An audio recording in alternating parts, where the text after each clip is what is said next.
Pandya store serial next பிரேமோ என்ன மாதிரியான ட்விஸ்டாக்க போகுதுன்னு பார்க்கலாம். ரொம்பவே கோவமா வந்து பயங்கர கோவத்துல பேசிட்டு இருக்காங்க பழனி. என்னடா பேசிட்டு இருக்க, என்ன பண்ணிட்டு இருக்கன்றது உனக்கு தெரியுதா?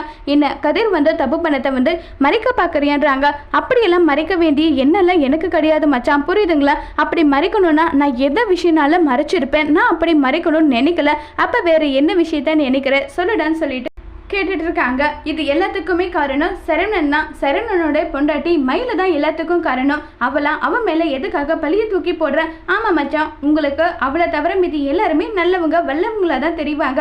அவ பண்ண வேலையால தான் மாப்பிள்ளை இப்படி செய்ய வேண்டியதாயிடுச்சு, அது தெரியுமா உங்களுக்கு முதல்லன்னு சொல்லி கேட்குறாங்க.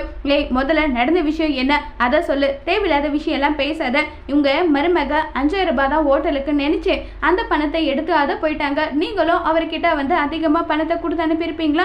அதெல்லாம் எதுவும் பண்ண கிடையாது, நடந்தது இதுதான், புரிஞ்சதுங்க சொல்லிட்டு ரொம்ப கோவப்பட்டு பேசுறாங்க. நீ சொல்றதை எப்படிடா நம்புறதுன்றாங்க. வேணும்னா சரவணனுக்கு கால் பண்ணி கேளுங்க, அந்த பணத்தை அனுப்புறதுக்காக தான் கதிர் இப்படி பண்ணான். அவன் ஒன்றும் இப்ப வரைக்கும் உங்களுடைய 1 ரூபாய் பணத்தை கூட எடுத்து அவன் செலவு பண்ணது கிடையாது. அவன் எல்லாம் சொந்த உழைப்புல தான் அவன் பண்ணிட்டு இருக்கான்னு சொல்லி ரொம்ப கோவப்படுறாங்க. உடனே கதிர், ஏன் மாமா இப்படி சொன்னீங்க, நீ அமைதியா இருடா, உன்னை பத்தி எப்படி எல்லாம் நினைச்சிட்டு இருக்காங்க, அவங்களுக்கு இறக்க பார்த்துட்டு இருக்கேன்னு சொல்லி ரொம்ப கோவப்பட்டு பேசுறாங்க பழனி. அதோட இந்த பிரமவு முடிச்சிருக்காங்க.